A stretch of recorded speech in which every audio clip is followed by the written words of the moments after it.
the rapid infill and development in Portland and what that is doing to our large, long-lived, healthy trees in our neighborhoods as that development proceeds.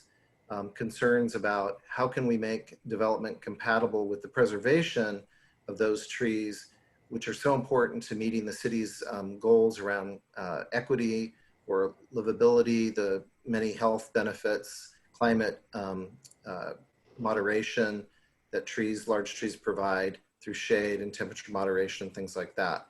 So the reason we invited our panelists tonight was each of them represents development with an eye toward how trees can be integrated into that development and the large trees preserved in a way that's compatible with both meeting the city's increasing needs for housing and as well as preserving the livability of those same spaces as they are developed. So with that, I'd like to introduce our first speaker, Ethan Beck.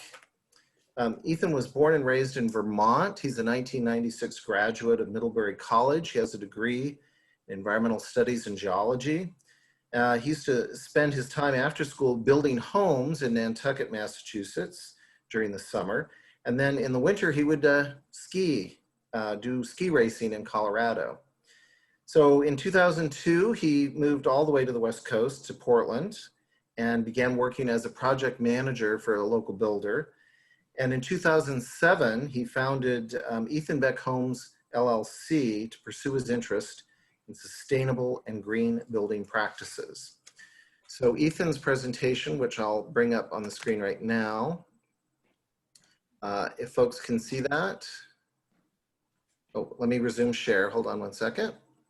It should be, there we go. And then let me do a new share. And now I'm going to select Ethan's presentation. And that should come up. Super. All right. Well, thank you, Jim, for the introduction, and thanks for asking us to join in this and talk a little bit. I'm going to talk a little bit about some experiences I've had through building around trees, and why we build around trees. There are a limited number of lots available in Portland. Trees add value to obviously the community and value to the home site in general. So I'm going to work through a couple projects that I've come across over the last few years, some with positive outcomes, and throw in one that wasn't as positive, just to get see both sides of how it can work. This first one, this slide shows, is a project near Reed College. A little background on this one: it was purchased by another developer. It was a double lot, had a house on it. That developer took down the house, was planning on taking down these trees and building a second home. The neighborhood acted pretty quickly, got involved, looped me in, and we did a simultaneous close on the two lots, where the neighborhood bought one lot. I bought the one right next to the trees, and was tasked with building pretty close to 3 giant sequoias. So through this process, I worked very closely with an arborist to come up with a tree preservation plan. The arborist was on site for any and all excavation. We found that we were able to not get into too many roots. One thing that I think worked really well, the arborist recommended that we prune, depending on how much we get into roots, we prune accordingly. So that was done. And in the end, we ended up with 3 healthy trees and a home next to it that went under contract well before it was completed. The buyer was super excited to live next to these 3 wonderful trees. Jim, slide, please.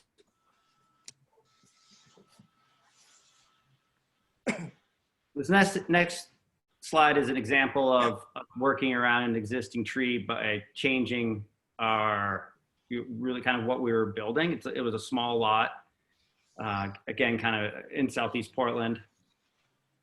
The original plan had a foundation that was, I think, maybe 5 feet from the tree. We couldn't push the house over because we were up against a setback on that side, and it was already a pretty narrow lot. So we ended up moving the foundation and cantilevering the second story. And we found that through airspace work where the roots, the critical roots were, and we were able to avoid them just by moving the foundation. I think it was 4.5 feet over. And one other thing we did is we added a window that the picture framed the tree quite perfectly. So again, this is an example of a tree adding value to the overall project. Yeah, we had some legwork to save the tree, but the end result was positive. Next slide, please. This slide shows a project also in Southeast. The tree on the right is, it's a maple tree, and it's actually in the right of way. Originally, PBOT wanted us to do a full half street improvement. We wanted to widen the road, but only slightly, mostly, partly to save this tree.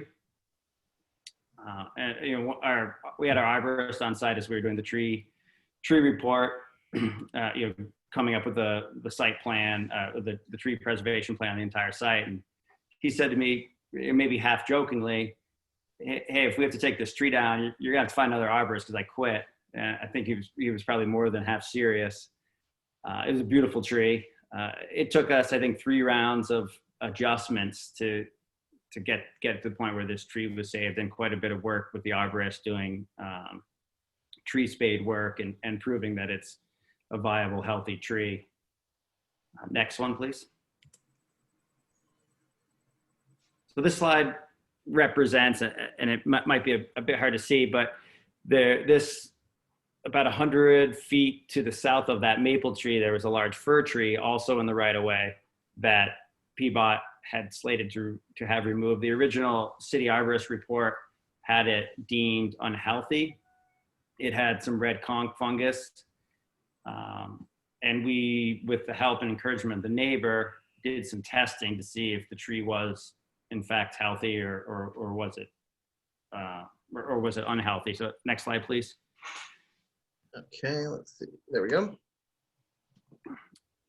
This slide shows the work we did to check the health of the tree. We used seismic tomography to check the density of the tree.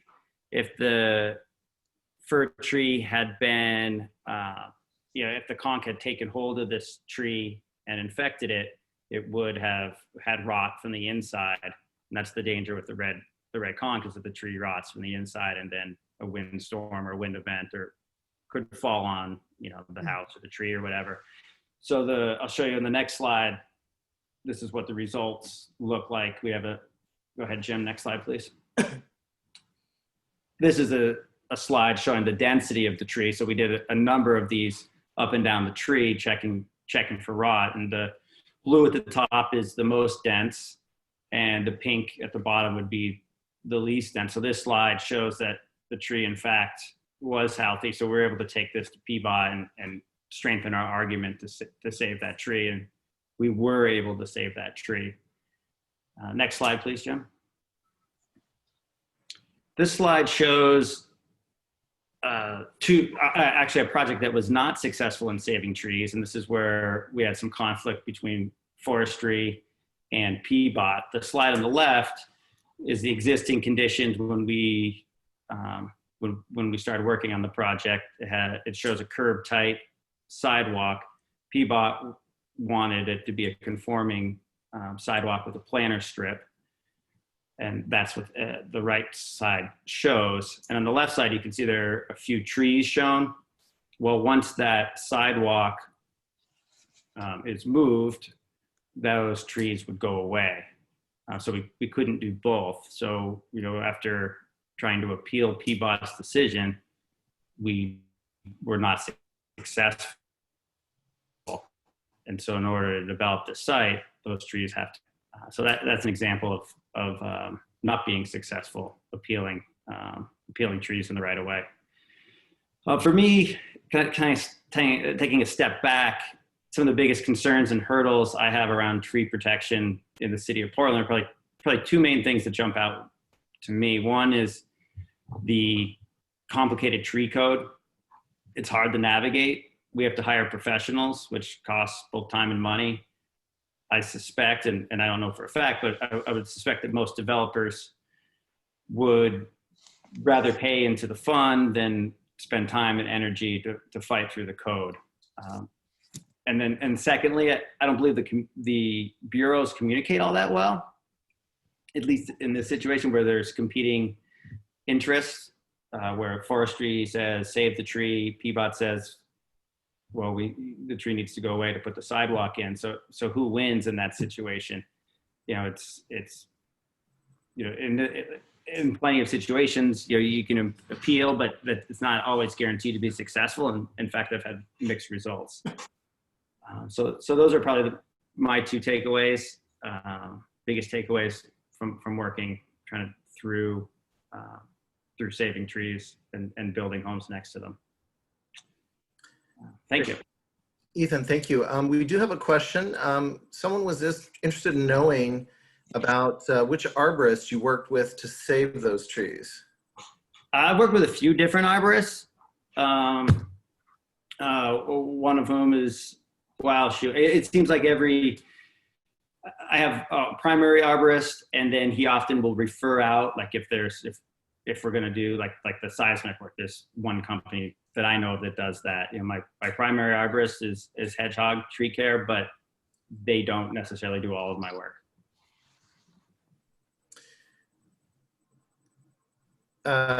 Two other questions, apparently. Let's see if we can see those.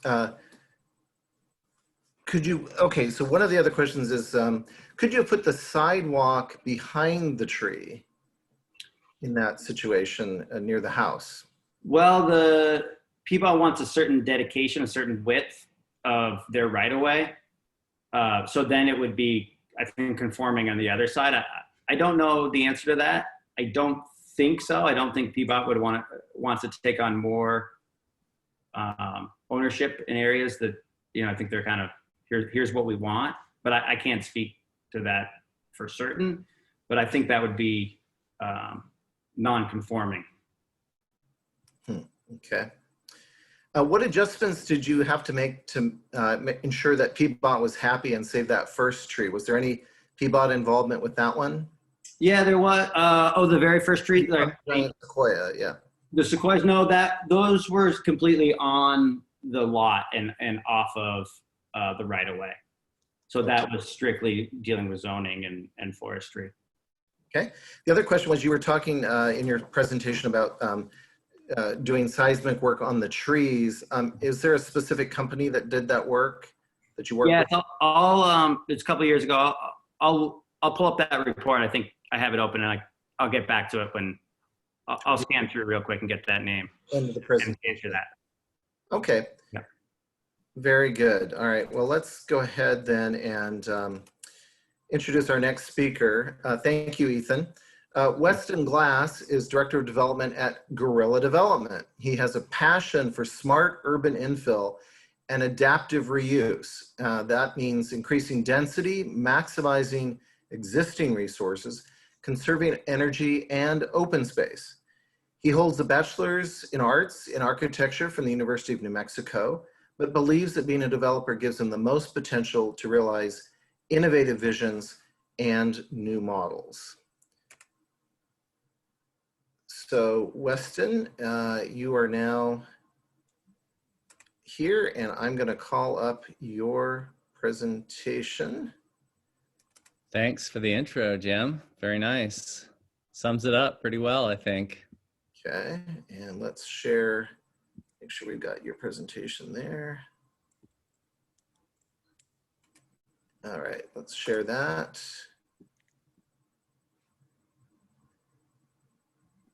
New share. Okay. Ethan, very cool stuff, man. I had no idea. That was really cool to see. I had no idea sonic tomography was a thing for trees. That is, there's like a couple times I could have used that. That's really cool. I'm definitely going to be getting that contact from you. And as far as the right-of-way stuff goes, I'm in favor of like wacky right of ways, like, you know, Disneyfied streets where the whole street goes like around the tree. Why not? You know, Right. I think that'd be really cool. So I'm Weston Glass, director of development, I guess, at Guerrilla Development. And we don't have a lot of projects with large trees in the pictures to show you, but I'm going to show you a lot of places where large trees could definitely go and will in the future. So let's take it away. Okay, so this was a project that Kevin, founder of Guerrilla, did 2 years before I joined the company. And the name of the project's Dr. Jim's, still really nice.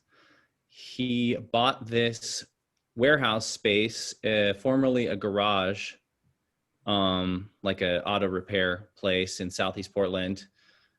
Dr. Jim's was painted on the side of the building from some like much older business there. And it's been converted into 4 apartments that share an internal courtyard.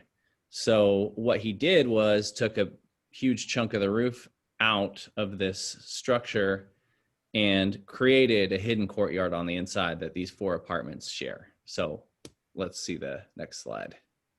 So this is what it looks like now. Very cool place to live. Looking at the picture on the left here, you're looking straight down at you know, unit 1. Then there's 2, 3, 4, and to your back is a hollow clay tile wall on the property line, and to your left, the same hollow clay tile property line, former exterior walls of the building. So this isn't a picture that shows it really well, but on the left, if you look just under the red umbrella, just past there, you can see a couple of steel columns, and that gives you an idea of what it took to reinforce those 2 hollow clay tile walls. Seismically, it was quite an undertaking. When you sit in this courtyard, there's a lot of steel visible, but I'm so glad they did it. It's really cool. It's a really cool courtyard. So, and on the right here, what we see is an actual entry courtyard. A couple of these units have their own private entry courtyard. So from the street, there's just a door, looks like an industrial building, although now the doors all have like cool murals on them. But like, otherwise you wouldn't know it was a residence. And then you enter off the street into this, and then go beyond this into your house. They're very cool. They vary in size, the lofts, but the idea is this is pretty much a one act presentation, because I'm going to be showing you the same trick on like 3 other buildings. Basically, taking a building that has a lot of area and actually reducing the rentable square footage to increase the value of the remaining rentable square footage by providing green space. So these are pretty new little areas. So we've got a small tree here on the left, but you know, you guys and the people who take over Trees for Life in the future will be like talking about that tree when it's 80 years old. Okay, let's go to the next slide. So this one, 2017. It was a 20,000 square foot. Again, it was an auto repair place. And now the rentable area is 16,600. So we took about, this was actually a project that was finishing up right as I joined Guerrilla. So now it's 16,000 square feet, down from 20,000, with this big courtyard in the middle. It's a super cool place to work. Our office is in here. Don't get to go there much these days, but I always enjoy it when I am there, and we have super cool neighbors. Everybody in this courtyard are like fun, creative businesses. And then out on the street front outside, so on this picture on the right, we're looking, I mean, I guess the picture on the left, if you took like 20 big steps to your left from that one, you're looking at where we are on the right. I hope that makes sense. Basically, we're in the I believe in the photo on the right, we're standing in the middle bay looking down the center of the building. In the photo on the left, we're standing kind of in the right side bay. Anyway, so now all this wood siding you see on the two walls of the courtyard in the right side was the roof decking from that area. Left the big beams. Obviously, on the opposite side of these beams, there's really cool messages still painted, like "Let us wax and wash your car tonight" and stuff. So again, no big trees, but they're coming, and they're, you know, new trees are creating green space for new trees. It's a good thing to do, and people love it. Oh yeah, so beyond this mural here, we've got 5 storefront businesses out on Sandy Boulevard.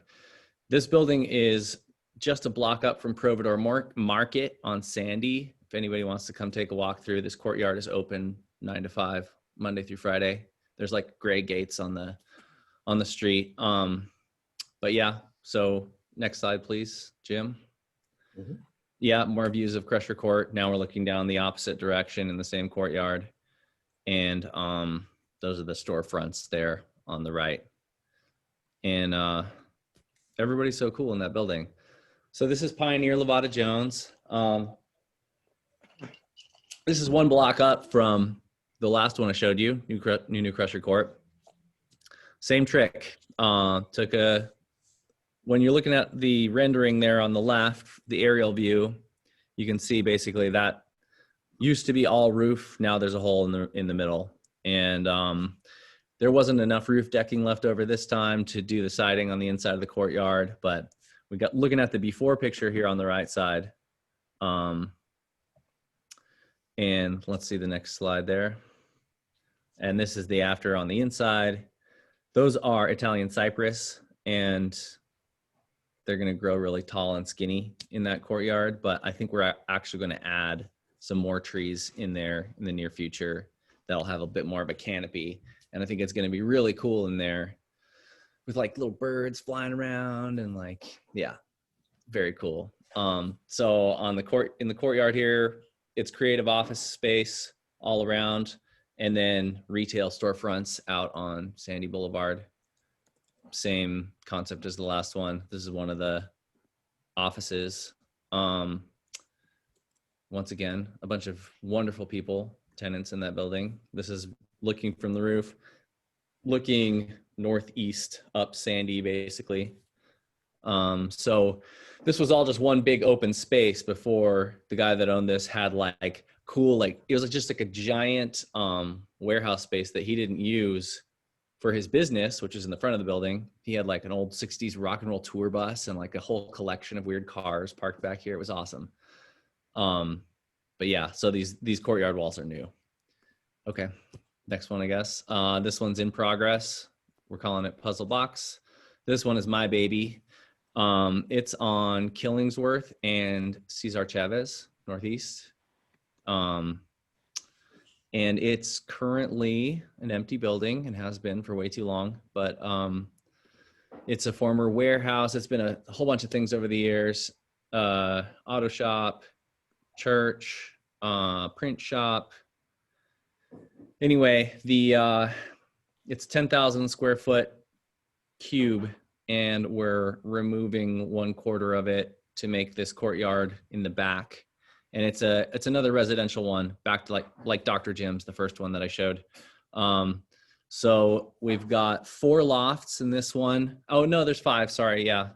5 lofts and 1 coffee shop down there on the corner. If you're looking at the overhead view on the right side, lower right corner is the coffee shop facing to Killingsworth on the bottom. This is Cesar Chavez on the right side, and you got 2 lofts here, 2 lofts down here, and then another one kind of tucked in the middle. They all share this big courtyard in the back, and then one of the lofts has the little private entry courtyard like I showed before. That's the green space on the right there. Next slide.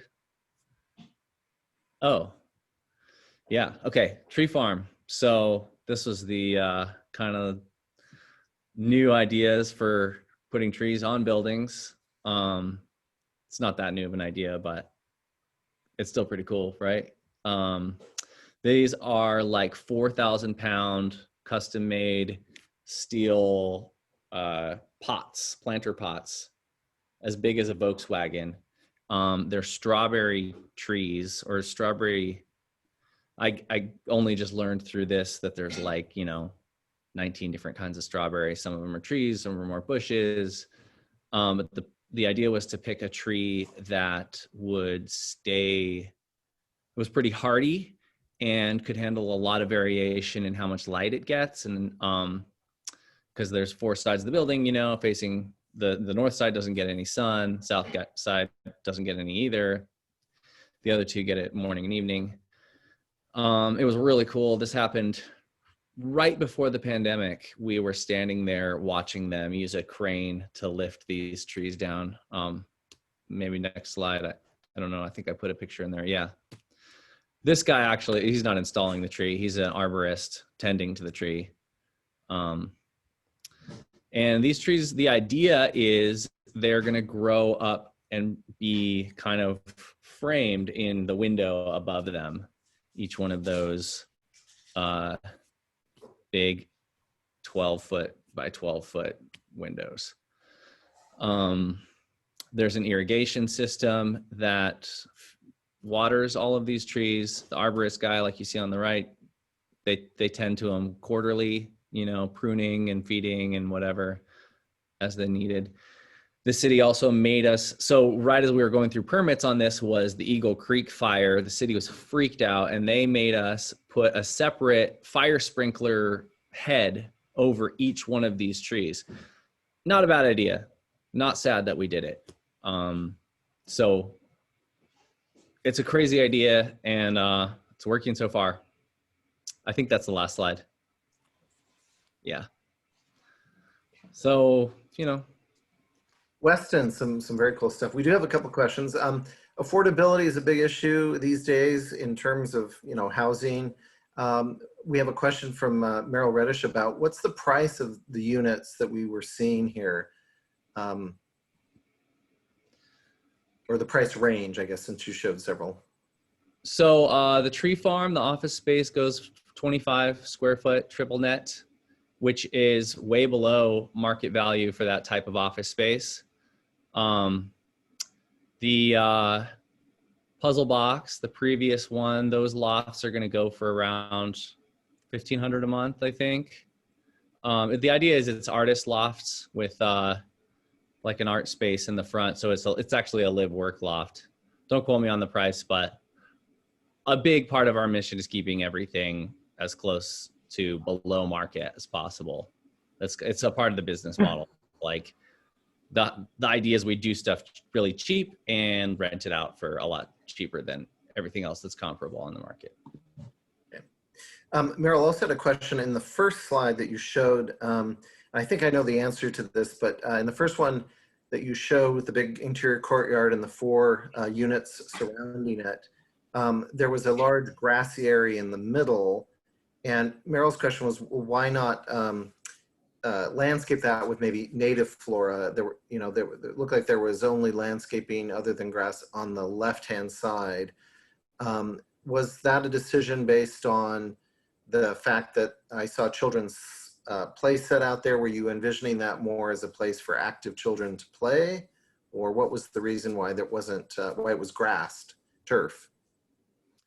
Yeah, I mean, those pictures don't really tell the whole story. If you're looking at the plan, there's kind of a big L shape of native like trees and bushes and stuff.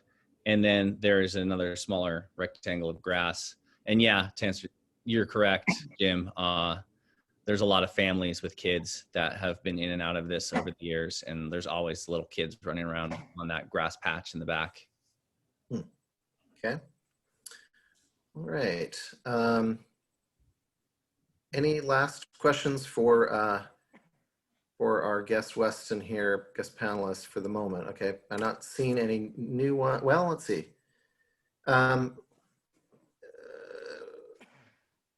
Okay, well, some of this I think we can wait.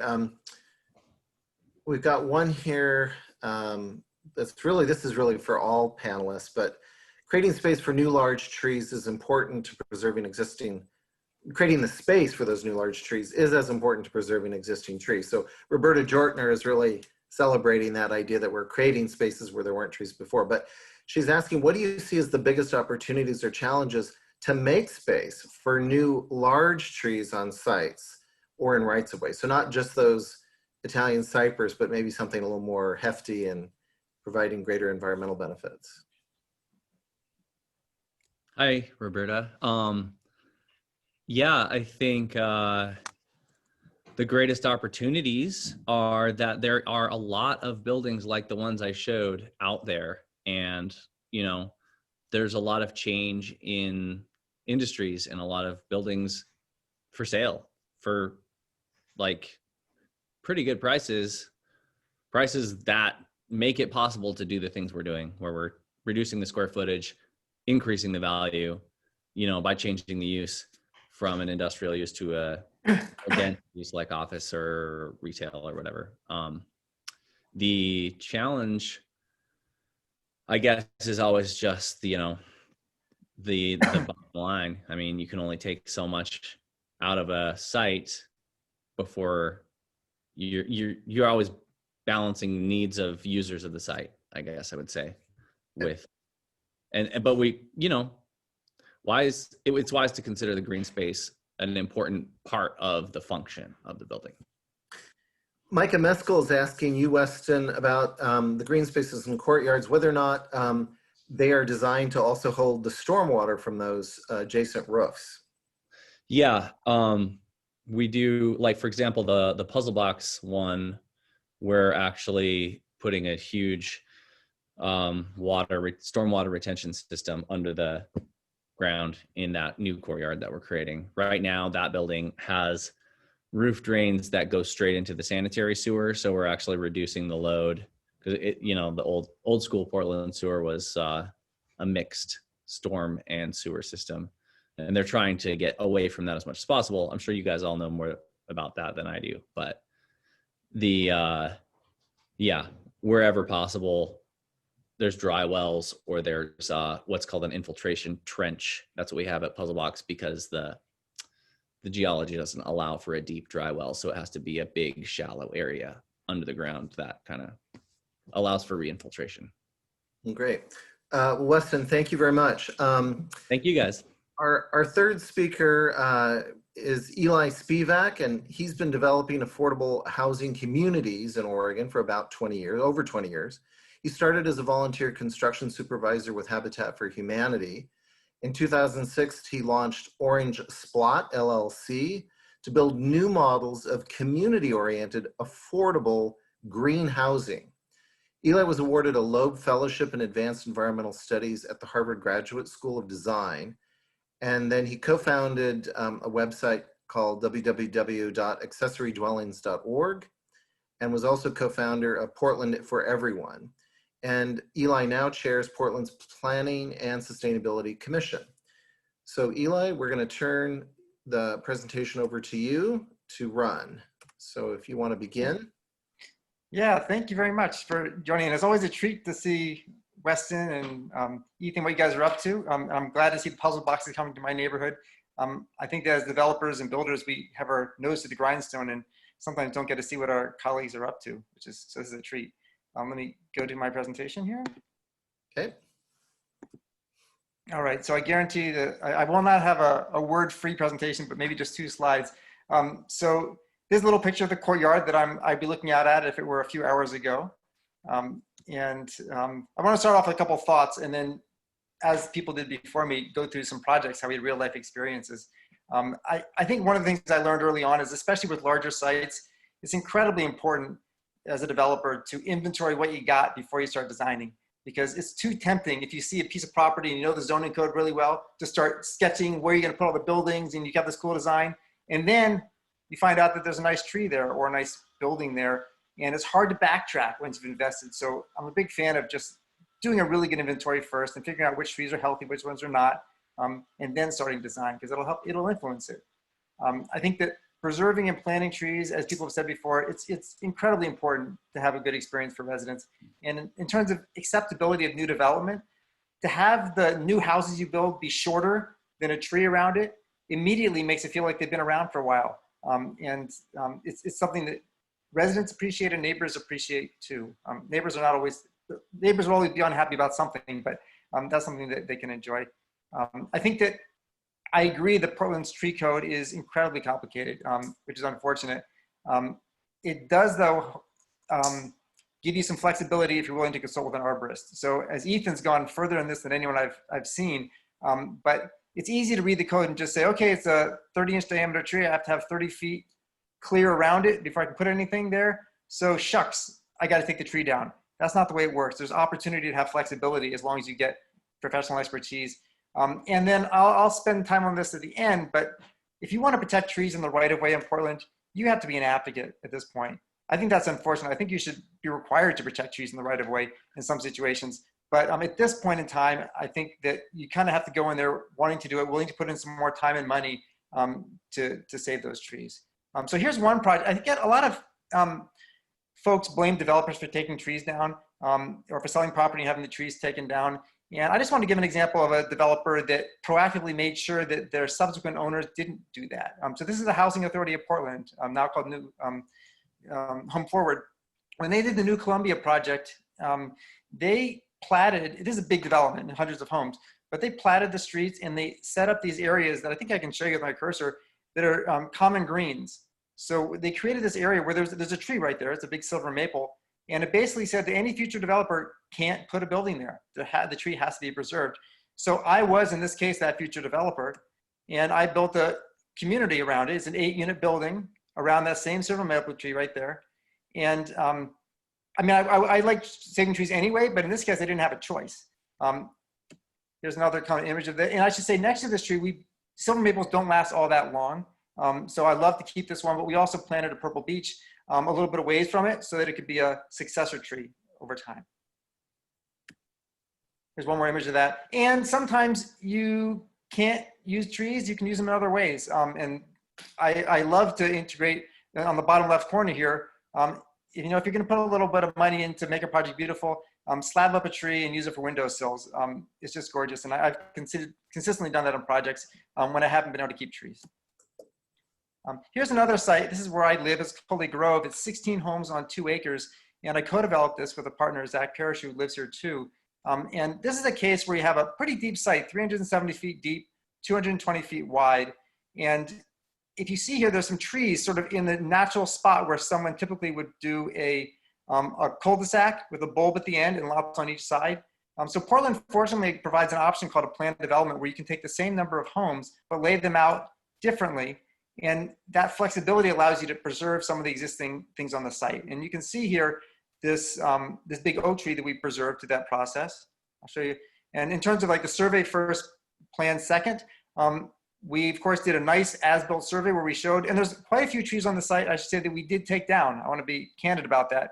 I like to preserve existing trees and homes, but I guess I'm not religious about it. And then you see the site plan we came up with that preserves some trees. And if you see that, actually, this is me climbing a tree across the street and taking a picture across. But that oak tree there, that actually tree, if you see the tree protection zone, you think that doesn't qualify. Well, you're right, it doesn't. We didn't technically protect this tree. We were able to meet our tree preservation requirements using this grove of trees in the back and a stand of fir trees you can't see too well in the site as well. But lesson to developers is that just because you don't really, if we protected this tree the way you technically needed to, we couldn't have built very many homes on this site. It would have been really hard. So we just said, you know, we're going to do the best we can, and we'll try. We won't take it down, and it's just doing fine today. This is a subsequent picture of the tree, and oh, this is going back in time. One of those trees in the grove I pointed to earlier. This is a little tree that was really not. There's not that many. It's not a great grove of trees, but when the project's completed, it's like the heart of the community. It really has a new life. And once again, these aren't big trees. We have planted some successor trees alongside. And here again is that big oak tree you saw before, which really we designed around it. And it goes to so that you don't, you can leave trees up even if you don't technically protect them. Here's a site. It's 2 side-by-side lots on a little dead-end street on 43rd, where I've always wanted to build a courtyard plex in the single-family zone, and I said, what the heck, I'm just going to do it. So that's what we did here. This is an L-shaped structure. Each one's got 11 bedrooms in it. So there's 22 bedrooms total with some shared common areas. But we designed it around the cedar tree that was right in the middle of the site. And this site also had a whole stand of fir trees right along the property line where the street is. And this is a case where if we had actually built out that sidewalk and the curb, then every one of these trees would have been gone. But Portland has this program called LTIC, which lets you, in some cases with 1 or 4 homes, you can pay a fee in lieu of putting in the sidewalk. So you pay like $30,000 or $60,000 and you don't build the street. I'll jump to, this is a schematic of it. And that's what we did. You can see in the back picture here, the cedar tree and beyond it, the stand of firs. We protected the cedar tree and the firs, and we ended up with an anchor tree for a nice courtyard. It really makes a difference because otherwise these buildings would have felt kind of big for the surroundings, but now they're shorter than that tree is. Most recent project is Cully Green, which is actually right across the street from Cully Grove. It's a funny shaped lot, 1.5 acres total with 23 homes on it. Once again, we surveyed first, and then we came up with what to do with it. So we looked and saw that there's a great grove of trees right here, which we decided this really ought to be the heart of the community. People are already using for campfires and stuff. There are a number of trees, once again, that we took down because even though they were large, they were unhealthy. There was one sort of sizable Doug fir that was really a healthy tree that we did take down just for site layout considerations. And then as I'll show you, we had some trees along the street frontages. There's 2 of them that we worked with PBOT to preserve. As completed, and this was finished up in November of this year, we've got a great stand of fir trees that's looking out to the common house that people share. This is looking back across, and the nice grove of trees is already being used for campfires and such. Another picture, this is the bike storage room, and if you see right beyond the bike storage room, there's another strawberry tree. This is how they get, if they get this big at Gorilla's project on the tree farm, then you're gonna have to get even bigger planter boxes. But it's a great, and this was once again a tree that was not technically preserved, but we really wanted to keep it, and we actually jiggled the building location a little bit just to keep it there. And now to the right of way. So with the Cully Grove project, there's this massive deodar cedar right there close to the sidewalk. And with this perspective, you can't see exactly, but if we had put the sidewalk just where PBOT wanted it to go, it would have cut like 2 feet away from the base of this tree. It would have been a total goner. So we appealed and were successful in getting permission to wiggle the sidewalk to make it curb tight in a certain section around that tree. At that point, they were really not supportive of us doing that. And we had to sort of convince them that, okay, if we discover roots, then I guess, well, you'll have to take the tree down. We went into the whole project building that way. It worked out great. And frankly, this tree provides a huge amount of stormwater benefit. You stand under there in the rain, and if you look further afield, there's a stormwater swale there. It was interesting to learn that the stormwater facilities get lots of credit for dealing with stormwater, but this tree standing there doesn't get any credit at all. At least it didn't at that time. So I'm hopeful that the city codes can give trees the credit that's due, especially for evergreens, for stormwater management. Across the street, once again, this time 7 years later, I knew that I probably could get approval. So we have a Scots pine, and behind it another fir tree, and we applied for and got permission to wiggle the sidewalk around this one. And around the corner on the same site, as you can see from the site plan, we did a whole lot to keep our parking area, our driveway and parking, at least 20 feet away from this tree. With the arborist support, that was okay. But once again, the city sidewalk would have been right smack against it if we'd done the standard sidewalk profile. So once again, went through a process with the city to get permission to adjust the sidewalk around it, which is what we did. And I'm kind of the mind that if you're gonna, I kind of wish it worked the other way around, that you have to wiggle your sidewalk around the tree unless you can show that it needs to go out. And any developer who's willing to actually wiggle the sidewalk around a tree, they shouldn't have to go through the process. They should just be able to do it, because just the building that, the additional design work and the construction work costs more money. So if developers are willing to spend more money, they should be allowed to do it. So this is just an image from that Cully Green community. And if you see these trees here, 1, 2, 3, all those trees would have been gone if we'd done standard right-of-way improvements. And even looking up and down the street, and this happens in a lot of East Portland neighborhoods, particularly, probably West Side too, where there's not currently sidewalks, a lot of those trees are just gonna go when development happens there. There's a lot of trees in that sort of gray area at the edge of the street. So some ways the city can help. One of them is to, as I said, require the sidewalk to meander in cases where there's trees. And when those decisions get made about competing uses for the right of way, make sure that forestry has as big a seat at the table as BES and PBOT do. Sometimes in those deliberations, it feels like there's PBOT and BES have big seats at the table, and forestry is like got a little kiddie seat. They can barely see the top. And I think they should be more equally shared the decision-making more equally. One thing we've done in the zoning code is we've increased the cost of taking down large, healthy trees. And I think that'll have an impact. I mean, I think that when builders see a site, they might do that tree inventory first, design later, because the cost of taking down that tree will be high.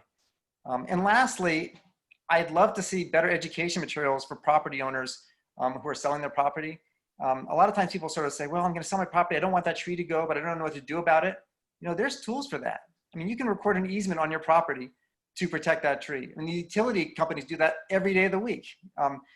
You could do, I mean, in some cases you might be able to do a tract with that's kind of more division. You're probably not going to go through that process. But if there were just some way the city could provide some free technical assistance to people who love that tree on the property, they want to sell it, they know they're not going to get quite as much money if they put some restriction on the property, but they're willing to do that, then I think that might save some phone calls and give people some tricks that they can be more empowered about it. I think that I gave myself a couple little notes. One of them is that, I heard recently that Water Bureau might be saying that you have, instead of 5-foot separation between a water line and a tree, you might go up to 10 feet. If that's the case, that's pretty worrisome because there's a heck of a lot of water lines going parallel to sidewalks and planting strips where the difference distance is less than 10 feet. So I want to flag that in case that's coming up. And that's all my presentation. So thanks for listening. Eli, thank you very much. Well, your presentation certainly stirred a lot of questions. So stop sharing so I can see people when they, thanks. So I'm going to take one from now from Nadja Quiroz. Hope I pronounced that right. Can you expand on the process needed to bake in future development requirements to preserve green spaces? So for example, in common green, what's the process for being able to do that? That you would do that if you're doing a subdivision, or and then when you do that, you create buildable lots and create tracts. And tracts is a word for like a area of land that is dedicated for a common green or a common court. In the streets parlance, it's actually called a street, which is kind of a weird name for it because you can't drive over it. But it's a tract of land that you can't build on. There's strict rules on that.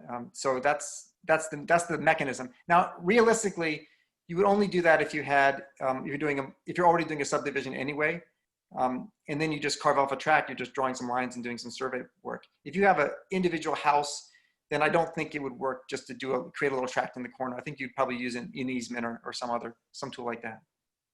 Okay. Barbara Warden said that wiggling the sidewalks and all of those developments looked natural, it looked appropriate. She wanted to know, how were you able to persuade PBOT, since they were so opposed, to get that favorable outcome? What seemed to be what won them over, to your viewpoint? Well, the first time, so the fear that PBOT has is that you wiggle the sidewalk and then the tree dies and it's gone, and then you got this funny wiggled sidewalk out there. I mean, that's the concern. And I got to be honest, I once did a project 15 years ago in Clark County where actually in the field, they let us wiggle the sidewalk around some mature redwood trees on a site. This is a 5-acre site, so a lot larger. So I was first excited that they let me just do that on the fly. That was a nice inspector. But 10 years later, 15 years later, those trees weren't still there. So there is the possibility for them to not continue on. The first time we had to convince them by saying that when the arborist looked to see what roots were going to get cut from the sidewalk going past, it would destabilize the tree. Then they were going to rescind our ability to wiggle the sidewalk and make us see the tree down. So we got to that point, we exposed the roots, and actually, you know, if you were doing that today, you'd probably do a sonic test. You could find that out ahead of time, but we didn't do that back then. That convinced them that time. They approved the sidewalk wiggle with the contingency that they were going to remove it if the tree was at risk. 7 years later, I think it just may be an evolution of the city. They maybe saw that I'd done it before and that I was going to be tough to work with if they said no. And in that case, it was actually not that hard of a process. But I still did have to go through a process. It was because it's not the default approach. Nick Desai wanted to ask Weston this question. He said that creating courtyards is a really nice way to create the physical space for these large form trees, but he wasn't sure that the spaces as shown really were planned to accommodate large form trees.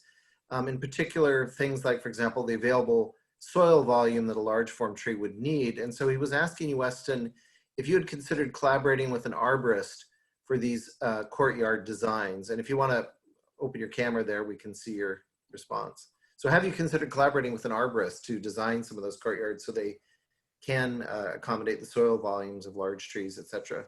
Haven't done that so far, but looking forward to doing it. We'll do that on the next one. All right. We have a comment here from for Ethan about your project. Did your project actually with the sequoias, was it financially successful? And even if it was profitable, did you forego a significant revenue in order to save those trees? Well, I mean, it was a viable project. Like it made sense financially for us to do it. So that worked out well. And I think, and I will say we spent a fair amount of money on working with an arborist. Like when they're on site monitoring, first they're doing a report, which is, so they're doing site evaluation, spending time on the site, writing a report. We're submitting that to the city for their review. And then they're on site, it's essentially hourly. So anytime we're working around the tree, they're there, racking up their hourly fee. So it's a cost we're definitely incurring. I think in that particular project, it's hard to put a number to it, and vet that number with any, I would say though that it was worth it financially, that saving that tree and working around those trees made the site more desirable for a buyer. Can I jump in? I don't know the whole story on that site, but just some of it. I think that the financial viability wasn't so much putting one house on it, but the original plan was to put multiple houses on a couple sites. And that's where the trees had more of the impact. Once the community bought part of the property, then you've got a viable project, but the community put in the cost of preserving them. Is that right? Yeah, so there were essentially two lots. It was a double lot, and the trees sit on the lot that I did not build on, but they're basically are bordering the lot that I built on. So as I'm building, these things are, I don't know, I can't, 8 feet in diameter. They're huge trees. So their roots are going well onto the lot that I built on. So the neighborhood put up the money to purchase the lot with the trees on it, and I put up the money to purchase and build next to them. So say one more thing really quick is that that reminds me that when you do a survey for trees, survey the trees just off your property also. It's required. Yeah. But you've got to protect those trees also. And when you go to plant the new trees you want to plant, it's kind of silly to plant a little tree underneath a giant tree, just to meet your edge tree planting requirement. Thanks. So just for that questioner, Ethan, had you been the purchaser of both lots, had to do that as a developer, would your costs still have worked out financially if you'd preserved those trees but had to buy both lots? I think, buying the lot and preserving that lot as it currently stands would have been hard. The price for the lot would have certainly negated any, profitability in the project. I do think that there would have been potential for a small dwelling kind of tucked way, back in the corner and honoring those trees, like a micro home or something like that. I think it could have potentially been a wash, like the project could still have worked with that. It was still possible to build something very small on that lot, if done correctly and thoughtfully. And, I don't think it would have been more of a break even scenario. Brian Lando wants to know, how common is it, do you think, for other developers to adjust their site plans in order to retain trees? So we'll open that up to any of the panelists. I mean, yeah, go ahead, Eli, if you have a good I think developers come in all flavors and types. I mean, some developers, trees are just in the way, and those developers will account for trees to the extent they have to pay a fee to take it down. I mean, and some developers will say, you know, buyers will pay more for a house with a mature tree on it that they can gaze out at from their window, like you said in your project, Ethan. And I think there really is a market for that. Different developers build for different markets, but they're all building on infill lots in the city. So you're going to see different perspectives from different ones. Ethan or Weston, did you want to add anything to that? I just might add that I could see a developer not, you know, if it was a coin flip, like, oh, you know, I'm going to spend this amount of money on an arborist and a ton of time and jump through a bunch of hoops to save this tree, or for about the same amount of time and no headache, I can cut the tree down. You know, I could see it easily going that way. Okay. I call that a hassle factor. Yeah. Developers always look at there's a big hassle factor, then sometimes just say, screw it, not my deal. Okay. Totally. Okay. Doug Klotz wants to know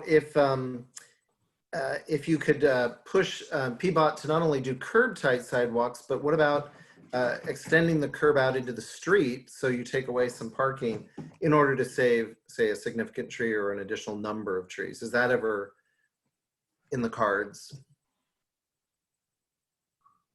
That could be. I haven't seen it. I'm trying to think of an example. I haven't seen it either. I think that there's some East Portland neighborhoods with unimproved streets where that'd be a great idea. But I think the way the power structure works maybe in City Hall, it seems unlikely that PBOT would do that to remove parking. I wish though I wish that the Bureau's tasked with supporting trees preservation would be able to push on that to make it happen. Well, maybe if we declared it a restaurant, it could be pushed into the parking space.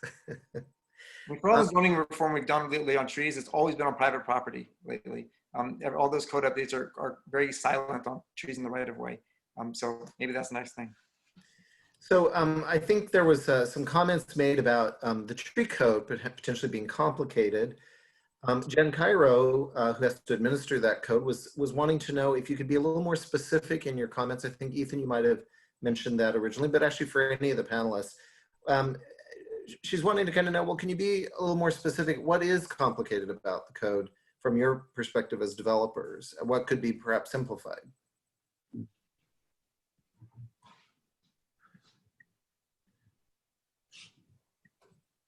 I mean, I don't know if I have great examples of how to simplify it. You know, it's in general, it's cumbersome. I mean, there are a lot of sections and subsections to the code.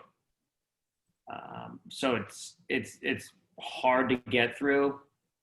And quite frankly, I end up hiring people to do it because it's, you know, I guess maybe going back to the hassle factor that Eli brought up, it takes a lot of time to sort through this, and it's a priority for me, and I don't necessarily have the time to do it and to dive in. So I end up having to hire, and I don't think I'm alone on this.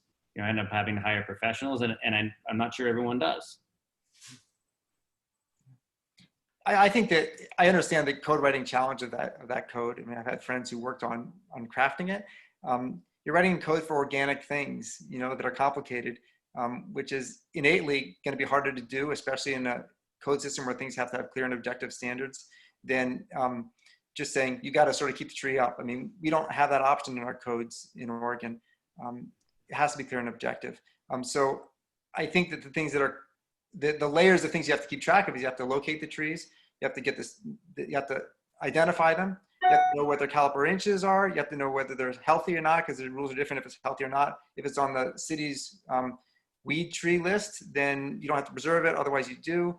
For someone, and then you have to have a certain protection zone around it, but there's exceptions to that, some of which you can do automatically, some of which require an arborist letter and ongoing oversight.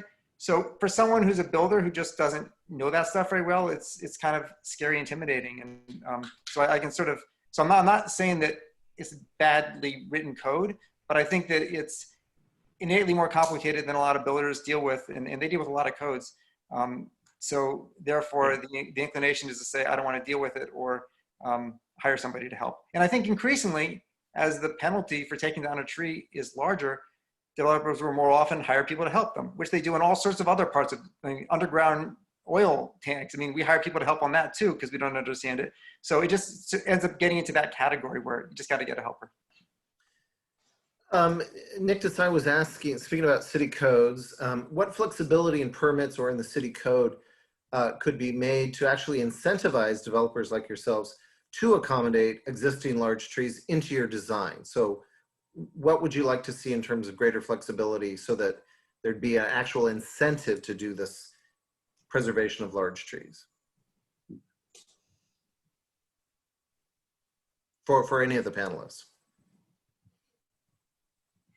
We tried to get one thing in residential infill that didn't end up in there, which is to allow flexibility for setbacks on the site if you're laying out your house to avoid a tree. So if there's a big tree on one side of the property, you can move it closer to the other side of the property to avoid it. It's hard to write that in code, but I think probably someone could do an adjustment request with that as a stated goal, but we didn't get into the base code. Yeah, that's a really good point, Eli. I have a project right now that I'm looking at that has a very large tree on the property line, and I want to give that tree as much room as possible, but I still want to build a house that doesn't look like a narrow house, and 2 feet, even going to a 3-foot setback, which fire would be fine with. It's a process, and eliminating some of those processes. If there was more prescriptive path type things, like the trees and in the right of ways, if there was a prescriptive path, like, hey, here's what we want to do. Here's proof that the tree is healthy. Should even if there's some sort of bond or even a small fee to pay into, like anything really, any opportunity. Like, I'd rather pay into a fee than pay for the appeal. Maybe it's the same cost, but maybe that money would do some good other than, sit on someone's desk for 3 months. So that's, you start getting into prescriptive path type things that are easier boxes to check and less processes to get there. Yep. And so that's just the reason that Ethan didn't do it is because I think this way too, is that do you want to spend $3,000 and wait 2 months and hope you get a yes? If that's the process you go through, sometimes you just say, don't bother. And that kind of leads into another question that Nick had, which is about anytime you modify the design of a structure to accommodate a tree, that can increase your development costs, as you just mentioned. So Nick's wanting to know, where can this additional cost be absorbed, or by whom, to avoid passing that expense on to the ultimate consumer? Because, again, affordability is a concern. Maybe all those fees could go into paying like a part-time expert on payroll at the city, who you could for developers who are actually willing to go the extra mile and do this special stuff, you can get on that person's schedule and they'll come out and they'll do maybe they're an arborist. They'll check on the stuff for you. They'll do all the stuff that you would pay for if you request it. I have a feeling that person wouldn't be too overly busy, but they would be providing a great service and helping people to get more curious about their options. So this would be a city employee who would be a specialist in advising developers about what they could do on preservation of a tree right up front, and would be at a subsidized cost to the developer. Yeah, well put, Jim. Okay. Another question that we got here was, things like streams are considered, fixed natural features. They have to be accommodated in the designs. How can we normalize the existence of, say, large, healthy trees that are on site, and move away from the idea that, well, it's just a clean slate, that a lot of developers use kind of that idea that, okay, I can design anything on this rectangle. How can we help bring trees to that same level of something that has to be accommodated, or its existence is recognized as a natural feature on the land, where it's not currently? I think that's what the fee does right now. You have to write a big check if you're taking down. Now, it used to be a 36-inch or larger tree. Now it's a 20-inch or larger tree. I mean, that's how the city protects things. I mean, you could go the extra step and say you could no way take down that tree, sort of like historic trees or set up like that. But that's kind of that's a pretty coarse policy instrument when there are legitimate reasons to take trees down sometimes. And so I think that the approach the city's taking is a reasonable one. I think you guys have already addressed like how the tree code could be updated to facilitate tree preservation for developers. I think any last thoughts on that as we move away from that series of questions? If not, let me just look at our chat, see if anyone else has weighed in here real quickly. A lot of people are saying these are great ideas. Someone wanted to know, Casey Jogerst with the Urban Forestry, have any of you been involved in the Development Review Advisory Committee within the Bureau of Development Services? She thinks that your perspectives on the ability to preserve trees would be helpful for other developers and committee members to help them gain an understanding of how to preserve trees in development. And you know, the positive benefits of tree preservation and development. So any involvement past or perhaps contemplated on the Development Review Advisory Committee? No. I would say that, I don't remember, maybe Jen Cairo or someone else could remind me, when the updated tree code goes in effect, with a 20-inch, it passed through the PSC and Urban Forestry and it went to City Council, and I think so it's been passed. But if someone, I guess the reason I'm asking the question is that whenever that goes into effect, and it may have already, that would be good timing for the city to host a little lesson on how to, what changed in the code, and at the same time provide some of the strategies Ethan's done, and maybe Ethan could share what they cost, you know, so that you could, because I think people do run on the assumption that if there's a tree that's 12-inch diameter, 20-inch diameter, you have to have a radius of that much for any buildings. And I don't think people realize that there's actually quite a bit of flexibility within that. And it costs a little bit of money for flexibility, but I mean, it's in a few $1,000s range. You know, it's not going to be, it doesn't mean it killed your project. So I think that for developers to hear that would be good. Yeah, I mean, a lot of times it's not, you're relative to taking down a large tree. Mm-hmm. You start factoring that in. Yeah, you might be paying an arborist a couple $1,000s to help preserve it, but if you were taking down that large tree, it might very well cost you $1,000 or more, depending on the proximity of, you know, houses, power lines, etc. So potentially more. You know, I've seen trees, you know, in the $4,000 range to take down. So in some situation, it's not a. It might even be less expensive to save it, or at least closer. Yeah, because it's not free to remove it, is what. Right. And I guess the amended tree code is already in effect and has been in effect, so that answers that question. So that was great. We saw a lot of housing that was billed as like for artist lofts and things like that. But you know, a lot of people work minimum wage jobs. Not every, you know, there's a lot of people that have very modest incomes. How are those folks? This design, if it's going to cost more, how do we avoid green gentrification as we're preserving trees and perhaps adding to the cost? What about that whole notion that if we preserve large trees, we're making it nicer, and therefore higher income people are going to find it desirable, they're going to move in, and then it's going to push out the people that were already living there. You know, if you make it nice, it's going to eliminate the people that can no longer afford to live there. I guess I'm going to flip that a little bit. I mean, this is where I think about right-of-way versus private property trees. I mean, if you look at some of the most affluent parts of Portland, those neighborhoods have some of the most incredible canopies over their streets, because a lot of times they got wider planting strips, and they've had trees there for a long time. And then we've got these other neighborhoods where there are lower income people live there, property's less expensive, and you're getting these new streets going in with sometimes like 3.5 foot wide planting strips that can never host a large tree.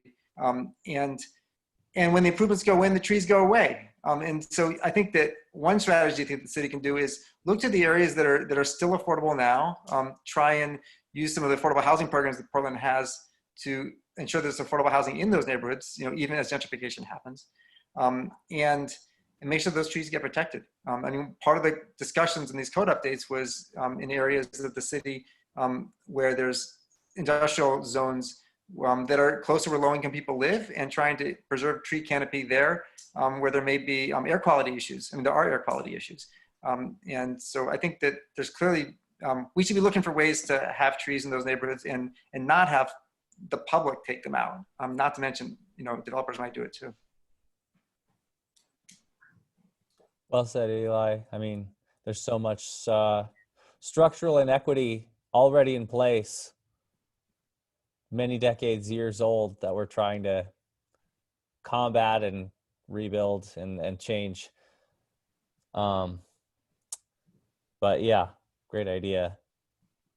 And Eli, I think the tree code allows now if new sidewalks are going in, I think the default planting strip is 4 feet, which is not large enough to really allow a large form healthy tree to be built. So assuming there's a lot of areas that you were talking about that were underdeveloped, especially east of 82nd, don't have the sidewalks in now. If they are to be, kind of brought up to code, so to speak, they're going to permanently lock in a 4-foot wide strip, which is going to not mean the space for large street trees will be there. Unlike the more affluent neighborhoods that have 8 or 10-foot wide planting strips, or even 6-foot wide planting strips. Is that another issue around, as a developer, is that a thought for, you mentioned flexibility on setbacks. That's kind of a setback issue. Could the sidewalk be set back to be wider in the planting strip and take out some of the front yard? Is that ever a conversation that you have? I've never had it. But I can, No, I haven't had that conversation either. It seems like it's okay. This is what that street classification is. Here's what we require. Yeah. I will give one more example of right away in the trees, is that I think that some of our commercial mixed use corridors, like Division and Hawthorne and Belmont, you've got some fairly large 4.5-story buildings going up with really thin planting strips and lots of obstacles in those plants, like utility vaults, things that prevent trees from happening there. If we were in an older city, I grew up in Washington, D.C., you got plenty of 4 or 5-story buildings, and you don't really see them because there's all these trees, buffering your view. Will Division ever be able to have big enough trees to provide sort of a canopy for residents going up and down the street? I think that part of the neighborhood acceptance of larger buildings, which I think we need to have, relies on having a softening of the edge that the trees are really great at providing. So I guess that's a case for having wider planting strips in commercial corridors, where you really are maybe having more people living, more people walking, more pollutants from vehicles. I don't think we did such a good job there right now. Okay.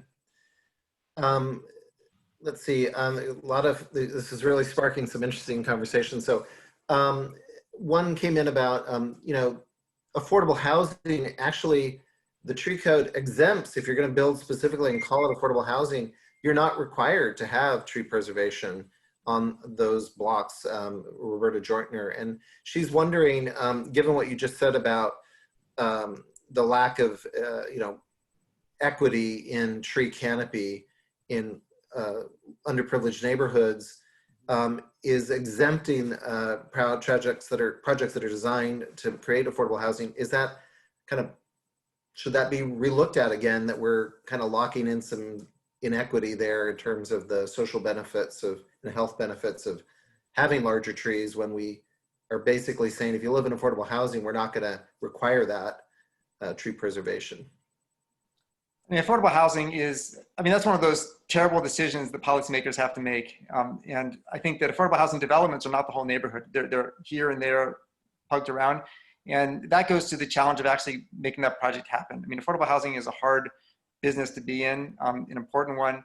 There's a lot of challenges. And so I ended up supporting that exception, just as sort of as a compromise to say, we don't want to further drive up the cost of creating affordable housing where we most need it. And in some cases, the tree was going to go away anyway. This would not be charging the developer the fee that you would to a for-profit builder. But it's a legitimate trade-off. I mean, it could have landed somewhere else. I think that it was a good decision in the city.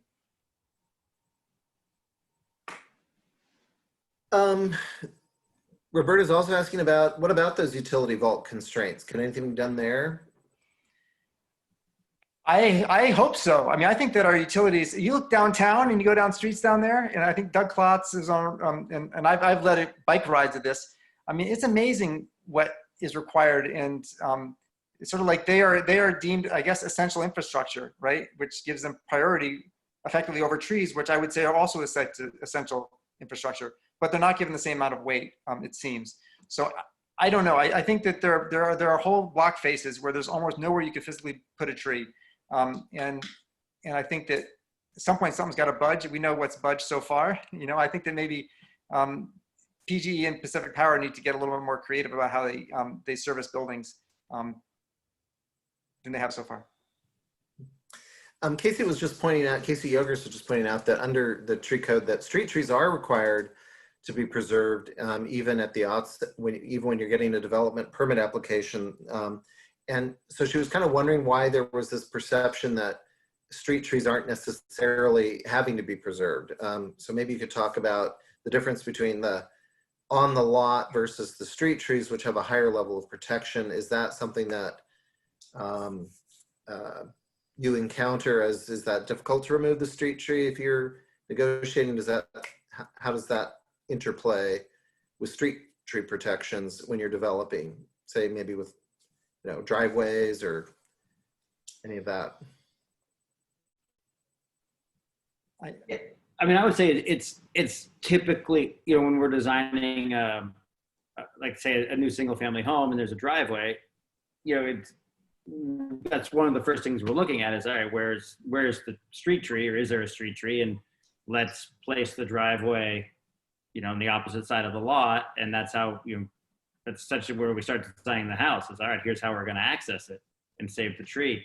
You know, I think what we're getting at is that there's often other factors at play, more so than like in a one-off, you know, when you're doing a land division to trigger certain you know, different bureaus to weigh in, including PBOT, and if there's if the street is not up to standard, or the sidewalk configuration is not what they want, then oftentimes it could conflict with an existing street tree. So I think that was more the conversation, if I'm understanding that correctly. The experiences I've had direct relationships with, the tree was just on private property. So I haven't seen a case where the tree was actually in the right of way or in a planting strip. I actually thought that there wasn't a protection for that tree. If you wanted to put, unlike Ethan, a driveway where that tree is, you could do it. But I could be wrong on that. Someone can correct me. Okay. I think you have to mitigate for it if you remove it. Oh, you mean like plant another one somewhere else? Yeah, yeah. Well, then that's another 2-inch caliber tree you put on the other side of the lot. So I would say that's not, if that's the case, that's not much of a I protection. mean, I've seen situations, and I don't know if that's under current code or not, where we've planted trees, you know, down the block, like knocked on people's door, like, hey, you want a tree? Here's the list you can choose from. Well, I'm seeing a note from a panelist that we are incorrect on this, so that Yeah. so that I'm sure they're right. So Yeah. I'll leave it at that. Ethan, you were trading those for trees that were supposed to be on your side? I've done that when there wasn't room for us to put it in. Yeah. But Cool. it's been a few years. It's probably been 6 or 7 years, and it's probably changed since then, but I've done that. So Very Casey, cool. for the benefit of those people who are attending, Casey was just saying that street trees are required to be preserved in development. And if they can't be preserved for some of the issues that you were talking about, then it's up to the developer to demonstrate how or why the tree can't be preserved. Mm-hmm. And that might be having to cite, as you were saying, Ethan, citing, well, because of PBOT requirements, we can't preserve it because there's a conflicting city rule that trumps the preservation. So if they are approved for removal, she says then they pay mitigation and replacement. But Yeah, thank you. so Yeah, that sounds. thank you, Casey, for clarifying that.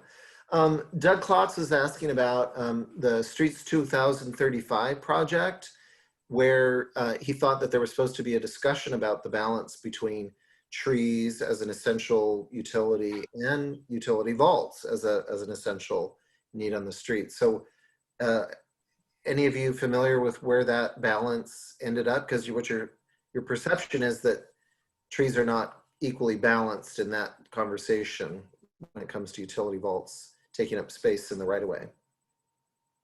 I don't know what they came up with. So someone else can clue us in on that one. I guess the opinions I was expressing is what I hope would come out of that project, but I haven't followed to see what it is. Okay. All right.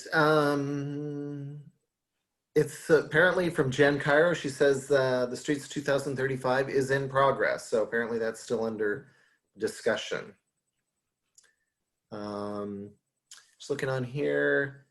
There was a question about whether, the sidewalks in commercial corridors were increased to 15 feet from 12 feet, perhaps to allow for that larger building in those areas. But the tree wells were kept at 4 feet. And so someone's asking like, well, couldn't they have been widened because the sidewalk is widened to allow for that larger tree that might build social license for having a bigger building in that street? Yeah, it makes sense to me, and it would probably open up opportunity for different types of trees as well. Okay. We're coming up on we had said this would be a 90-minute presentation, and I want to make sure that we honor that. We've got about 5 minutes here, so if there's any last questions that people are just dying. We are recording this presentation, and I believe we'll be having that up on our website. I think we've had a really vigorous discussion. Appreciate all the 3 panelists making time, our attendees. We appreciate the folks from the city who've chosen to be on here as well. So we're very thankful that people have engaged in such an intelligent and robust discussion about tree preservation. It shows how many people actually care about this deeply. So we would like to make people aware, and I think I may be able to share my screen one last time here on, or Becky, you might be able to do this. Our URL for Friends of Trees, if you can bring that up. We would encourage anyone who wants to follow some of these issues and discussions. Trees for Life's website is on there. It's treesforlifeoregon.org. And you can read in our newsletter. We have a Designing for Trees feature that showcases how an affordable housing developer for Habitat for Humanity, actually, they're building around large form trees. So that might be something that people might find educational. And it also features tonight's 3 panelists. So encourage everyone to go there and follow this issue in coming months. With that, I think we're coming right up on our time. I want to thank Eli, Ethan, Weston. I want to thank Becky Schreiber from up at Hoyt Arboretum for helping us manage the Zoom mechanics. And Kina Rubin from Trees for Life Oregon has been helping moderate some of the questions here. All right, I think with that, we'll terminate it here. And again, thank you so much for your intelligent designs and preserving trees. All right, everyone, thanks everybody. Thank you. This concludes our January 12th presentation on conservation of trees and development.